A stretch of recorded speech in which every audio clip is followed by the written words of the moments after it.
నమస్తే, welcome to ABN clinic. Sciatica అంటే ఏంటి? నడుము నొప్పి అసలు ఎందుకు వస్తుంది? వెన్నునొప్పికి ఎప్పుడు వైద్యుని సంప్రదించాలి? వెన్నునొప్పి ఉన్న ఎవరికైనా శస్త్రచికిత్స అవసరమా? ఇలాంటి మరిన్ని ప్రశ్నలకు సమాధానాలు ఇవ్వడానికి మనతో పాటు ఉన్నారు neuro surgeon doctor Ajay Reddy గారు. నమస్తే సార్. నమస్తే సార్, సయాటికా ఇది చాలా తీవ్రంగా ఉంటుంది వస్తే గనక అని చెప్పేసి చెప్తూ ఉంటారు. అసలు సయాటికా అంటే ఏంటి? అసలు దీనికి ఎందుకు వస్తుంది? దీని గురించి చెప్పండి సార్. సయాటికా అంటే మనకు వెన్నుపూసలో నరం ప్రెస్ అయినప్పుడు వచ్చే సిమ్టమ్నే సయాటికా అంటామమ్మా. సో నరం ప్రెస్ అయినప్పుడు వచ్చే పెయిన్నే సయాటికా పెయిన్ అని అంటాము. దీనికి అనేక కారణాలు ఉన్నాయి. సో మనకు నరం ప్రెస్ అయినప్పుడు వచ్చేది సయాటికా అంటాం. అది కాకుండా నడుము నొప్పికి కారణాలు మస్కులార్ ప్రాబ్లమ్స్ అంటే కండరాలతో వచ్చే ప్రాబ్లంతో కూడా పెయిన్ వస్తుంది నడుములో. అవి కాకుండా స్ట్రక్చరల్ అంటే మనకు డిస్క్ ప్రొలాప్స్ అయ్యి నడుములో నరాన్ని ప్రెస్ చేసినప్పుడు కూడా మనకు ఈ సయాటికా అనే ప్రాబ్లం రావచ్చు. ఇది కాకుండా వేరే ఇప్పుడు రొటీన్గా కామన్ కాజెస్ ఏంటంటే మనకు ఎర్గనామిక్స్ అంటే మనం చేసే లైఫ్ స్టైల్ కానీ, ఇప్పుడు మనం వర్క్ చేస్తున్నప్పుడు ఎక్కువసేపు కూర్చొని చేస్తున్నాము. వీటి మూలాన ఏమవుతుందంటే నడుములో ఉన్న కండరాలు వీక్ అయ్యి దాని మూలాన ఈ బ్యాక్ ప్రాబ్లమ్స్ అన్నీ స్టార్ట్ అవుతున్నాయి. ఈ సయాటికా ప్రాబ్లమ్స్ అనేవి స్టార్ట్ అవుతున్నాయి. ఇది పెయిన్ వచ్చినప్పుడు మాత్రం చాలా తీవ్రంగానే ఉంటుంది. మనకు అది ఏ స్టేజ్లో ఎప్పుడు చూస్తున్నాం అన్నది ఇంపార్టెంట్. సార్, వెన్ను నొప్పి వచ్చినప్పుడు అంటే వైద్యుని ఏమో పెయిన్ కిల్లర్స్ వాడుతూ ఉంటారు చాలామంది కూడా. సో డాక్టర్ దగ్గరికి ఎందుకు పెయిన్ కిల్లర్స్ వాడితే తగ్గిపోతుందిలే అన్నట్టు నిర్లక్ష్యంగా చేస్తూ ఉంటారు. సో వైద్యుని అసలు వెన్ను నొప్పికి సంబంధించి ఎప్పుడు వైద్యుని సంప్రదించాలంటారు? వెన్ను నొప్పిని ఎప్పుడు తీవ్రత అని అనుకోవాలంటే మనం మోస్ట్ ఆఫ్ ద టైమ్స్ మనకు ఫస్ట్ 2 or 3 డేస్లో మన హోమ్ రెమెడీస్ అంటే రెస్ట్తో పాటు కొంచెం ఐస్ అప్లికేషన్ కానీ, లేకపోతే హాట్ ఫోమెంటేషన్ అంటాం, కొంచెం వేడి నీళ్ళ కాపురం లాంటివి ఇది చేస్తే చాలామందికి మస్కులర్ ఇష్యూస్ ఉంటే తగ్గిపోతుంది ఇది. కానీ మనకు 2-3 డేస్ తర్వాత కూడా మనకు పెయిన్ అలానే పర్సిస్ట్ అవుతుంది, తగ్గట్లేదు అని అనిపించినప్పుడు వెంటనే వైద్యుల్ని సంప్రదిస్తే బెటర్. రైట్. అండ్ సార్, మనకి నొప్పి కలిగినప్పుడు ఎక్కువగా అంటే చాలామంది ఎక్కువగా ఇంతకు ముందు మీరు చెప్పారు సిట్టింగ్ ఒకటే పొజిషన్లో ఉన్న పెయిన్ కొంచెం వస్తూ ఉంటుంది, నడుము నొప్పి వస్తుంది. లేకపోతే ఎక్కువగా డ్రైవింగ్ చేస్తూ ఉంటారు. సో డ్రైవర్స్ కానివ్వండి, లేకపోతే ఎక్కువగా లాంగ్ జర్నీ చేసే వాళ్ళకు కూడా ఈ నొప్పి అనేది వెన్ను నొప్పి కొంచెం త్వరగా వస్తుంది అని చెప్తూ ఉంటారు. సో దీనికి మరి వీటికి పరిష్కారం ఏంటి అంటారు? ఇంకా వీళ్ళు జాబ్ కంటిన్యూగా చేయాల్సిందే, మరి వీటికి పరిష్కారం ఉందంటారా? అదే నేను ఇంతకుముందు చెప్పింది లైఫ్ స్టైల్ చేంజెస్. అంటే మనకు మోస్ట్ ఆఫ్ ద టైమ్స్ ఇప్పుడు majority of the people sitting job అయిపోయింది. అండ్ మీరు అన్నట్టు డ్రైవర్స్ కూడా కూర్చోవడం, లాంగ్ డిస్టెన్స్ ట్రావెల్ చేయడం వలన ఈ ప్రాబ్లమ్స్ చాలా కామన్గా ఉంటున్నాయి. దీనికి పరిష్కారం ఏంటంటే మనం కొంచెం ఫస్ట్ ఎక్సర్సైజెస్ అండి, బ్యాక్ స్ట్రెంథనింగ్ ఎక్సర్సైజెస్, నడుముకి మనం స్ట్రెంథనింగ్ ఎక్సర్సైజెస్ చేసుకుంటే ఈ ప్రాబ్లమ్స్ అనేవి మనము అవాయిడ్ చేయడానికి ఉంటుంది. అవాయిడ్ అంటే మొత్తం తొలగించలేం, కానీ అంత ఈజీగా రావండి అవి. బ్యాక్ స్ట్రెంథనింగ్ ఎక్సర్సైజ్ మనం కూర్చునే పద్ధతి కూడా ఇంపార్టెంట్. ఎర్గనామిక్స్, ఇప్పుడు majority of them software people ఉంటారు. వాళ్ళు కూర్చొని కిందికి ఇట్లా బెండ్ అయి చూడడం కానీ, లేకపోతే ఫోన్స్ ఎక్కువసేపు చూసినప్పుడు ఏమవుతుంది అంటే బ్యాక్ పెయిన్ కానీ నెక్ పెయిన్ వస్తుంది.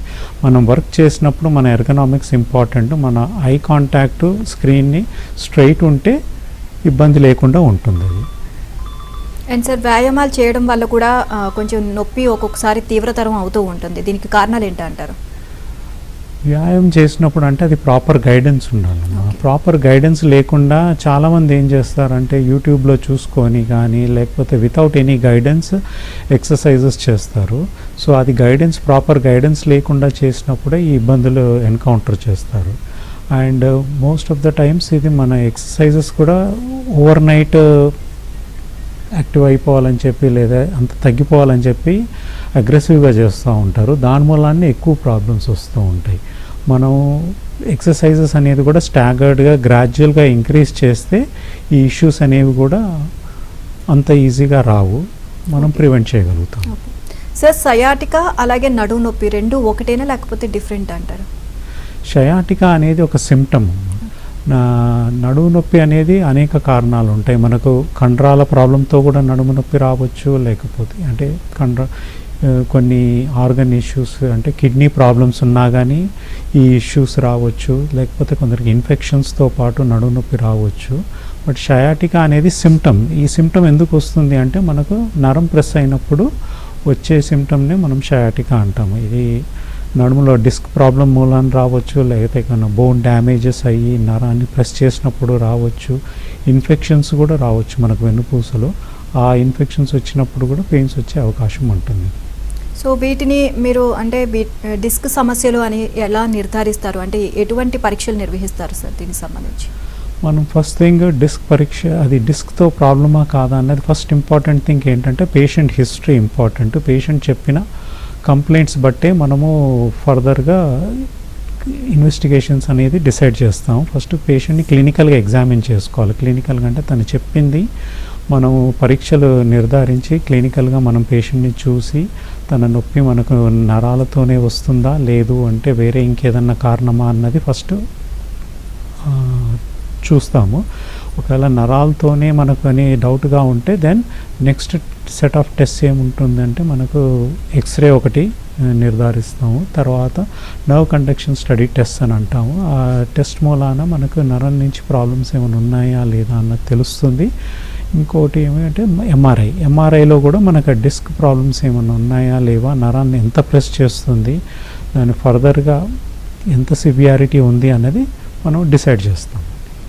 కొన్ని సందర్భాల్లో ఏమవుతుంది అంటే మనకు పేషెంట్స్ ట్రామా అంటే పడిపోయి రావడం కానీ లేకపోతే ఇంజురీస్ మూలాన ఏమవుతుందంటే ఫ్రాక్చర్స్ ఉంటాయి. అలా ఫ్రాక్చర్స్ ఉన్నప్పుడు ఎంఆర్ఐతో పాటు సిటీ స్కాన్ కూడా చేసి చూస్తాము.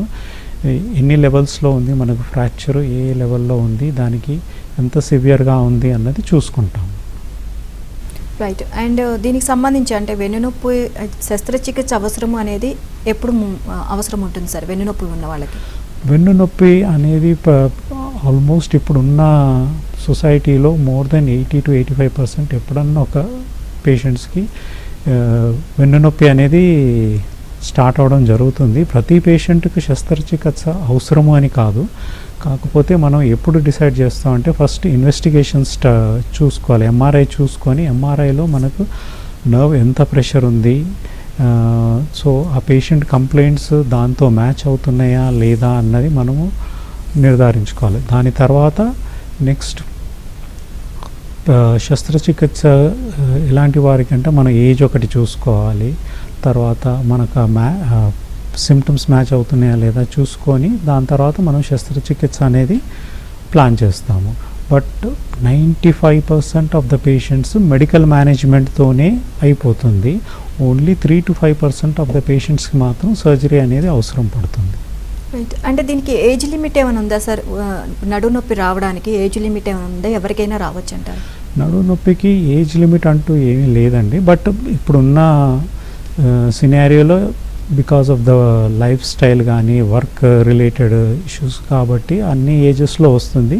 But most of the times 35 to 40 years దాటాక మనము ఈ బ్యాక్ పెయిన్ అనేది చూడడం జరుగుతుంది. అండ్ ఓవర్ 60 years అయితే కొంచెం కామన్గానే వస్తుంది. ఓకే. సో మానసిక ఒత్తిడి వల్ల కూడా ఈ వెన్నునొప్పి పెరిగే అవకాశం ఉందంటారా? ఎస్, మానసిక ఒత్తిడి మూలాన కూడా ఈ బ్యాక్ పెయిన్ అనేది రావడం జరుగుతుంది. అండ్ ఎగ్జిస్టింగ్ బ్యాక్ పెయిన్ ఉన్న వాళ్ళకు కూడా ఈ ప్రాబ్లమ్స్ ఎక్కువ అవ్వడం ఉంటుంది. ఈ స్ట్రెస్, సైకలాజికల్ స్ట్రెస్ కానీ కొందరు మనకు డిప్రెషన్లో, యాంగ్జైటీలో ఏమవుతుందంటే మస్కులర్ టెన్షన్ అనేది పెరుగుతుంది.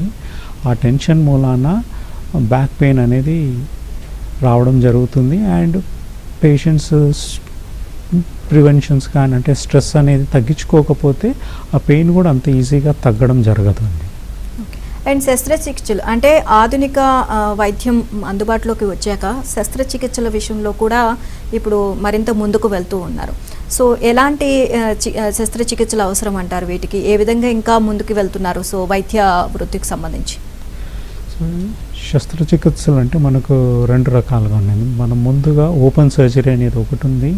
నెక్స్ట్ మినిమలీ ఇన్వేజివ్ సర్జరీస్ అంటాం. అంటే ఎండోస్కోపిక్ సర్జరీస్ కానీ మైక్రోస్కోపిక్ సర్జరీస్ కానీ చేయడం జరుగుతుందండి. ఇప్పుడు ప్రజెంట్గా మనకు ఇప్పుడున్న ఎగ్జిస్టింగ్ ఎక్విప్మెంట్ ప్రకారం మైక్రోస్కోపిక్ సర్జరీస్ కానీ ఎండోస్కోపిక్ సర్జరీస్ కానీ బాగా ఎక్కువ చేస్తున్నాము.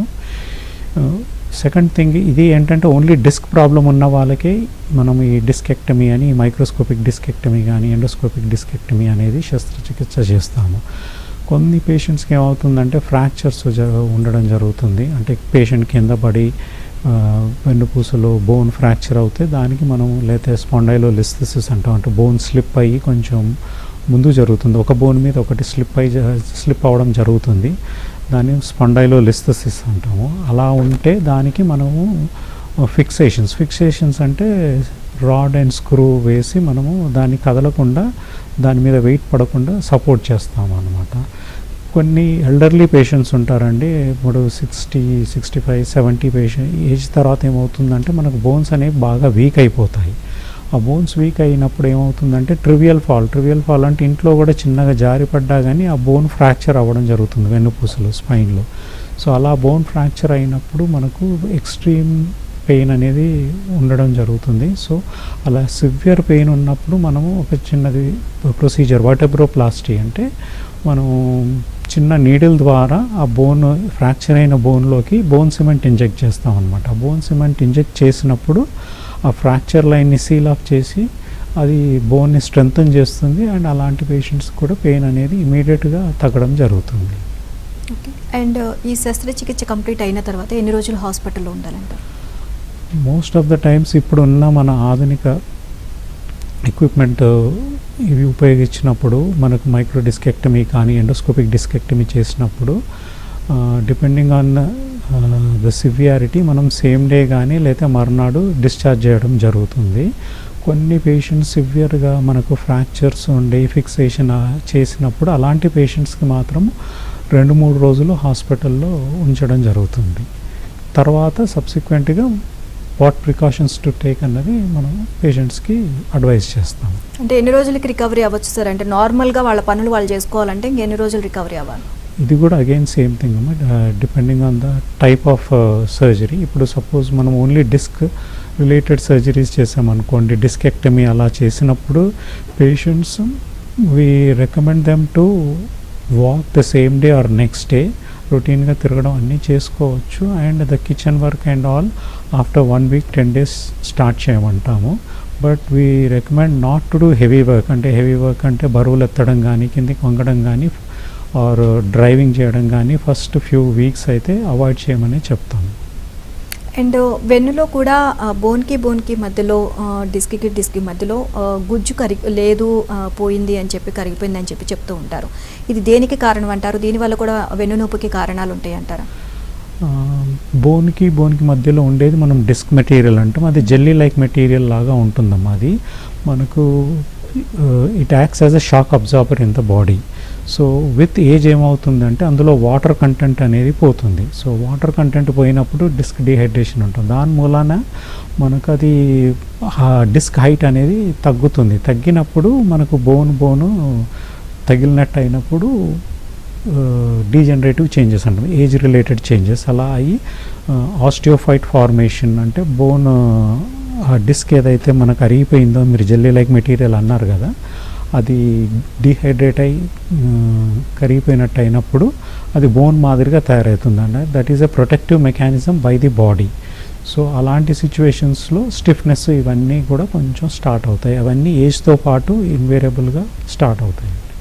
కొన్ని సర్జరీ వరకు వెళ్లకుండా ఫిజియోథెరపీ వల్ల కూడా రికవరీ అవ్వచ్చు అని చెప్పి చెప్తూ ఉంటారు. ఇది ఎంతవరకు నిజం అంటారు?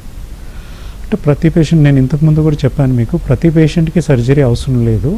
బ్యాక్ పెయిన్ పేషెంట్స్లో 95% మందికి సర్జరీ అవసరం పడదు. Only 3 to 5% of the patients ఈ సర్జరీ అవసరం పడుతుంది. మెజారిటీ ఆఫ్ ద పేషెంట్స్ మనము బేసిక్ హోమ్ రెమెడీస్, ఎక్సర్సైజెస్ ద్వారా కూడా మనం పెయిన్ రిలీఫ్ అది చేసుకోవడం కుదురుతుంది.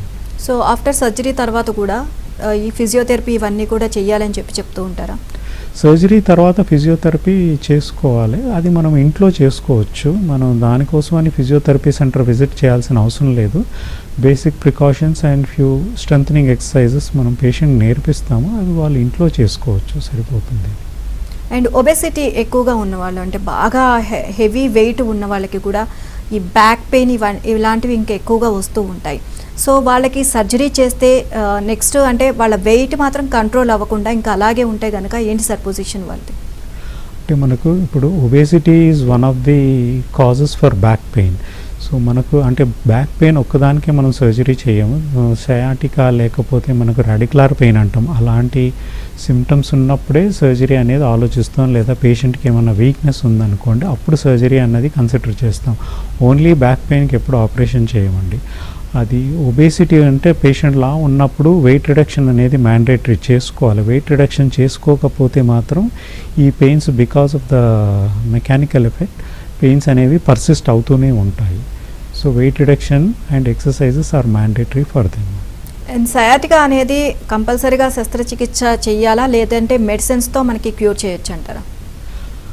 సయాటికా అంటే మనము ఫస్ట్ నిర్ధారించుకోవాలి ఎంత కంప్రెషన్ ఉందన్నది ఎంఆర్ఐ ద్వారా తెలుస్తుంది.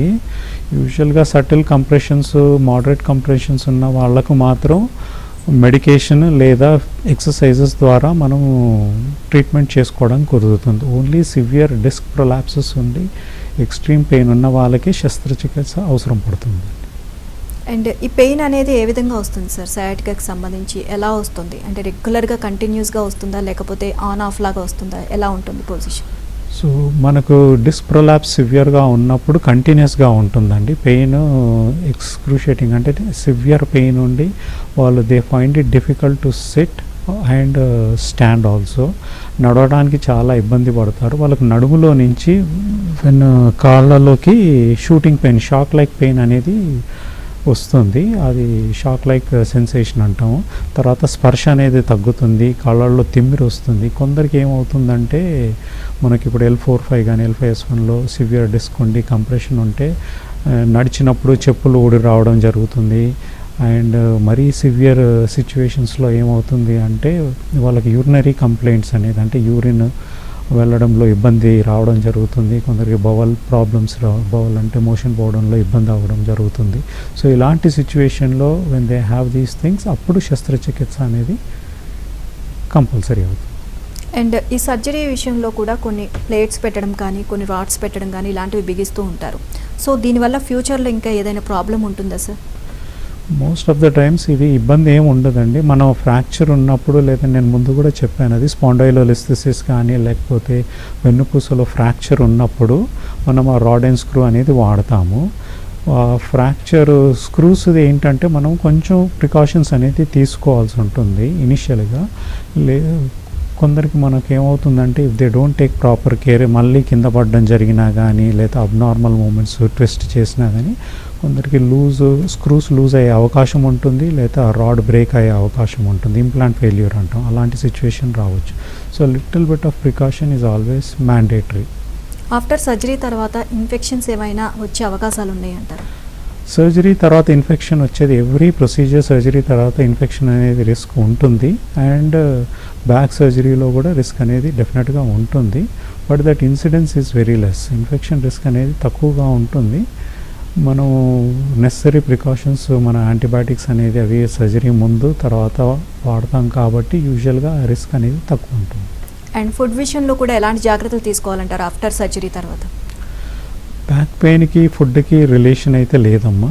సో యూజువల్గా it is more of mechanical pain and మన పాస్చర్తోని మనం కూర్చునే పద్ధతి, మనం చేసే వర్క్ దాన్ని బట్టే ఈ బ్యాక్ పెయిన్ కానీ లేదా షాటికా పెయిన్ మాత్రం రిలేటెడ్ ఉంటుంది. డయట్తో సంబంధం లేదు. ఎస్, కొన్ని మెడికల్ కండిషన్స్లో ఏంటంటే ఆర్థరైటిస్ లాంటివి కానీ లేకపోతే కొన్ని ఇన్ఫ్లమేటరీ కండిషన్స్ ఉంటాయి, they also cause back pain. అలాంటి సిచ్యువేషన్స్లో డయటరీ రెస్ట్రిక్షన్ అనేది పాటించాల్సి ఉంటుంది. అండ్ రోబోటిక్ సర్జరీ అని చెప్తూ ఉంటారు, సో ఎక్కువగా వింటూ ఉంటాం, దీని గురించి ఏం చెప్తారు సార్? మనకు రోబోటిక్ సర్జరీ అనేది స్పైన్లో కొంచెం తక్కువ ఉందమ్మా వాడకం. మోస్ట్ ఆఫ్ ద టైమ్స్ అది అదర్ ఆర్గన్స్లో ఎక్కువ ఉపయోగిస్తారు. It is used in abdominal regions and knee joint రిప్లేస్మెంట్లో వాడతారు. స్పైన్లో కొంచెం వాడక అనేది లేదు ప్రస్తుతానికైతే. ఎండోస్కోపిక్ స్పైన్ సర్జరీస్ కానీ మైక్రో సర్జరీస్ కానీ వాడకంలో ఉన్నాయి. ఓకే. అండ్ నార్మల్గా చిన్నపిల్లల్లో కూడా ఏమైనా దెబ్బ తగిలితే శస్త్రచికిత్స వరకు దారితీస్తే కనుక వాళ్ళకి ఈ ట్రీట్మెంట్, ఈ శస్త్రచికిత్స ట్రీట్మెంట్ అనేది ఏ విధంగా ఉంటుంది సార్? పిల్లల్లో శస్త్రచికిత్స అనేది మనకు అగైన్ అది ఫ్రాక్చర్స్ అవుతేనే మనం ఆపరేట్ చేస్తాము. అండ్ డిస్క్ ఇష్యూస్ అనేది కిడ్స్లో చాలా తక్కువగా ఉంటుంది. ఫ్రాక్చర్స్ అయినప్పుడు కూడా చూసుకోవాలి మనం ఏ సిచ్యువేషన్ దాకా మనకి ఎంత సివియర్గా ఉంది ఫ్రాక్చర్ అనేది చూస్తాము. అండ్ స్క్రూస్ వాడాల్సి వచ్చినప్పుడు మనం కిడ్స్లో మాత్రమే స్క్రూస్ అనేది వాడినప్పుడు మళ్ళీ ఆఫ్టర్ ఫ్యూ ఇయర్స్ తీసేస్తాం. అడల్ట్ పేషెంట్స్లో అది లైఫ్ లాంగ్ ఉంటుంది, కానీ కిడ్స్లో మాత్రం ఉంటుంది. అది కిడ్స్లో మనము ఆ స్క్రూస్ అనేది కొన్నాళ్ళ తర్వాత తీసేస్తాం, అది ఫ్రాక్చర్స్ ఏమైనా ఉంటే వాడినాక. అండ్ ఈ వెన్నుముకకి సంబంధించి L1 L2 అని చెప్పేసి చెప్తూ ఉంటారు. సో వీటి పొజిషన్ అంటే అక్కడ పెయిన్ వస్తుంది, L1 పొజిషన్ బాగాలేదు, L2 పొజిషన్ బాగాలేదు అని చెప్తూ ఉంటారు. సో దీనివల్ల పెయిన్ ఎక్కువ అవుతుంది అని చెప్తారు. అసలు ఏంటి సార్ అక్కడ ప్రాబ్లం? ఇప్పుడు మనకు వెన్నుపూసలో అంటే లంబార్ రీజియన్లో మనకు 5 వర్టెబ్రే ఉంటుందండి, L1 to L5 అని. తర్వాత సేక్రమ్ అని వస్తుంది. ప్రతి రెండు వర్టెబ్రే మధ్యలో మనకు డిస్క్ అనేది ఉంటుంది. సో L1 L2 L3 అట్లా మనకు L4 5 L5 S1 దాకా మనకు డిస్క్స్ అనేవి ఉంటాయి. సో ఈ డిస్క్ అనేది మనకు బయటకు వచ్చి నర్వ్ని ప్రెస్ చేసినప్పుడు కరస్పాండింగ్ రీజియన్లో మన కాళ్ళల్లో నొప్పి అనేది మనకు తెలుస్తుంది. సో ఏ లెవెల్లో పెయిన్ ఉందో చూసుకొని మనం ఈ concern level of disc problem ఉందా లేదా అనేది నిర్ధారిస్తాం. అది కన్ఫర్మ్ చేసుకోవడానికి మనం MRI స్కాన్ అనేది కూడా చేస్తాం. వెన్నుముక అంటే మనకి నడుము దగ్గర నుంచి మనకి మెడ వరకు కూడా వెళ్తుంది. సో ఒకటే పాయింట్లో. సో మెడకి సంబంధించి కూడా మనం ఎక్కువగా పొజిషన్లో ఇట్లా అంటే ఎక్కువగా డౌన్ అయినా సరే, ఎక్కువగా టీవీలు చూసినా, ఫోన్ చూసినా ఒక పొజిషన్ ఉంటే మెడ నొప్పి కూడా ఎక్కువగా దారితీస్తుంది అని చెప్తుంటారు. సో మొత్తం కూడా ఒకటే లెవెల్లో అదే అంటే వెన్ను నొప్పికి సంబంధించి మెడ నొప్పికి సంబంధించి ఒకటే అంటారా సార్? మనకు స్పైన్ అనేది ఒక సింగిల్ యూనిట్ అమ్మ. మనకు నెక్లో కూడా సేమ్ అలా C1 to C7 అని వర్టెబ్రే ఉంటుంది, డిస్క్ అనేవి కూడా ఉంటాయి.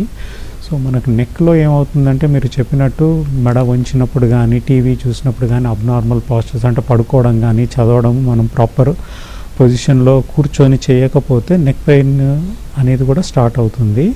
మనకి ఎక్స్ట్రీమ్ కేసెస్ నెక్లో ఏమవుతుందంటే డిస్క్ ప్రొలాప్స్ వచ్చినప్పుడు ఆ నర్వ్ని ప్రెస్ చేసినప్పుడు మనకు పెయిన్ అనేది చేతుల్లో రావడం జరుగుతుంది. షోల్డర్లో కానీ మనకు చేతిలో కానీ రేడియేట్ అవుతుంది. సో మనకు ఆ చేయి నొప్పి వచ్చినప్పుడు, భుజం నొప్పి వచ్చినప్పుడు మనం కదిలించడం కానీ, రెగ్యులర్ యాక్టివిటీస్ చేసుకోవడం కానీ ఇబ్బంది అవుతుంది. సో అలాంటి సిచ్యువేషన్ వచ్చినప్పుడు మళ్ళీ సేమ్ మనం నడుములో స్కాన్ చేసినట్టే మెడలో కూడా స్కాన్ చేసుకొని చూసుకోవాలి ఎక్కడ ఎక్కువ ప్రాబ్లం ఉంది అన్నది చూస్తాము. సెకండ్ థింగ్, మెడలో కొంచెం రిస్క్ ఏముంటుందంటే మనకు పెయిన్ ఒకటే కాదు, మైలోపతి అంటాం. ఒకవేళ డిస్క్ మల్టిపుల్ లెవెల్స్లో వచ్చి స్పైనల్ కార్డ్ని ప్రెస్ చేస్తే మనకు బోత్ హ్యాండ్స్ అండ్ లెగ్స్ అంటే కాళ్ళల్లో మరియు చేతుల్లో కూడా వీక్నెస్ వచ్చేదానికి అవకాశం ఉంటుంది. సో కొంచెం మెడలో ప్రాబ్లం వచ్చినప్పుడు ఎక్స్ట్రీమ్లీ కేర్ఫుల్ ఉండాలి. ఏ కొంచెం డౌట్ వచ్చినా కానీ మనం ఫస్ట్ కన్సర్న్డ్ ఫిజిషియన్ లేదా సర్జన్ని కలవడం బెటర్. ఈ మెడ భాగంలో కూడా సార్ పెయిన్ వచ్చినప్పుడు అంటే ఆ సదరు ఎవరైతే బాధితుడు ఉంటారో కళ్ళు తిరిగి పడిపోవడం కానీ, వామిటింగ్ సెన్సేషన్ కానీ ఇలాంటివి జరుగుతూ ఉంటాయి అని చెప్తూ ఉంటారు. అసలు దేనికి సంకేతం అంటారు? అంటే మనకు వామిటింగ్ సెన్సేషన్, కళ్ళు తిరగడం అనేది ఎప్పుడు వస్తుంది అంటే అది కొంచెం ఎల్డర్లీ పేషెంట్స్లో రావచ్చు. స్పాండిలోటిక్ చేంజెస్ అంటాం. స్పాండిలోటిక్ చేంజెస్ అంటే ఏజ్ రిలేటెడ్ చేంజెస్. నేను ఇంతకుముందు కూడా మీకు చెప్పాను నడుములో. అది విత్ ఏజ్ మనకి ఏమవుతుందంటే డీజనరేటివ్ చేంజెస్ అనేవి వెన్నుపూసలో జరుగుతాయి. ఆ చేంజెస్ అయినప్పుడు ఆస్టియోఫైట్స్ అనే ఫార్మేషన్ జరుగుతుంది. ఈ ఆస్టియోఫైట్స్ ఏమవుతుంది అంటే మనకు నెక్లో వర్టెబ్రల్ ఆర్టరీ వెళ్తుందండి, బ్రెయిన్కి బ్లడ్ సప్లై లాగా వెళ్తుంది. సో ఈ ఆస్టియోఫైట్స్ బ్రెయిన్కి వెళ్ళే బ్లడ్ సప్లైని కంప్రెస్ చేసినప్పుడు కళ్ళు తిరగడం కానీ, కళ్ళు చీకటి పడడం కానీ జరగడానికి అవకాశం ఉంటుంది. అండ్ ఇవి కూడా సివియర్ అయితే కనుక సర్జరీకి దారితీస్తుందా సార్? మెడలో కూడా సివియర్ ప్రాబ్లమ్స్ ఉన్నప్పుడు నేను చెప్పాను కదా, ఇప్పుడు మనకు radiating pain along the hands and షోల్డర్లో పెయిన్ కానీ, లేకపోతే చేతుల్లో పెయిన్ నర్వ్ ప్రెస్ అయినప్పుడు జరిగినప్పుడు సర్జరీ అనేది అవసరం పడుతుంది. అది హౌ సివియర్ అనేది ఫస్ట్ మనం MRI స్కాన్ ద్వారా నిర్ధారించుకోవాలి. అండ్ అది ఒకవేళ మనకు ఆ పెయిన్ డిస్క్ మూలాన్నే పెయిన్ వస్తుంది అని కన్ఫర్మ్ చేసుకుంటే మాత్రం అది శస్త్రచికిత్సకి వెళ్తుంది. అండ్ సెకండ్ థింగ్ ఇంకోటి ఏంటంటే నేను ముందు కూడా చెప్పాను, అది మల్టిపుల్ లెవెల్స్లో ఉండి నర్వ్ కంప్రెషన్ ఉన్నప్పుడు కొందరికి వీక్నెస్ అనేది రావడం జరుగుతుంది. కాళ్ళల్లో కానీ చేతుల్లో కానీ వాళ్ళకు నడవడానికి ఇబ్బంది అవుతుంది, కొంచెం బ్యాలెన్స్ ఇష్యూస్ ఉంటాయి, బ్లాడర్ బౌల్ డిస్టర్బెన్సెస్ అంటే యూరిన్ వెళ్ళడానికి కానీ మోషన్ పోవడానికి కానీ కొంచెం ఇబ్బంది అవుతుంది, బాడీ అంతా టైట్ అవ్వడం జరుగుతుంది, అది మైలోపతి అంటాం. అలాంటి సిచ్యువేషన్స్ వచ్చినప్పుడు కూడా మనకు సర్జరీ అనేది అవసరం ఉంటుంది. అండ్ చిన్నగా పెయిన్ స్టార్ట్ అవుతుంది, కొంచెం మొదలైంది అని అన్నప్పుడు ముందుగానే ఎలాంటి జాగ్రత్తలు తీసుకోవాలంటారు అది సివియర్ అవ్వకుండా? ఓన్లీ ఇప్పుడు మనకు నెక్ పెయిన్ కానీ బ్యాక్ పెయిన్ ఉంటే ఇనిషియల్గా హోమ్ ప్రికాషన్స్ తీసుకొని మెడికేషన్ లేకపోతే home remedies, rest and hot and cold pack వాడినప్పుడు మనకు తగ్గితే ఏమీ అవసరం లేదు. But in case the pain is severe అంటే పెయిన్ మనం మెడికేషన్ వాడాక కూడా తగ్గలేదు అంటే, లేదు నేను ఎందుకు చెప్పినట్టు రేడియేటింగ్ పెయిన్ మన కాళ్ళల్లో కానీ చేతుల్లో కానీ షూటింగ్ పెయిన్ లాగా రావడం కానీ, లేకపోతే మనకు నడవడంలో ఇబ్బంది, షాక్ లైక్ సెన్సేషన్స్, అలాంటి సిచ్యువేషన్ ఏమన్నా ఉంటే మాత్రం వెంటనే డాక్టర్ని కలవాల్సిన అవసరం ఉంటుంది. Right, thank you so much sir. వెన్ను నొప్పికి సంబంధించి సయాటికా అలాగే వెన్ను నొప్పికి సంబంధించి చాలా విషయాలు మాకు తెలియజేశారు. Thank you so much. Thank you. ఇది వాళ్ళ ఏబిఎన్ క్లినిక్కి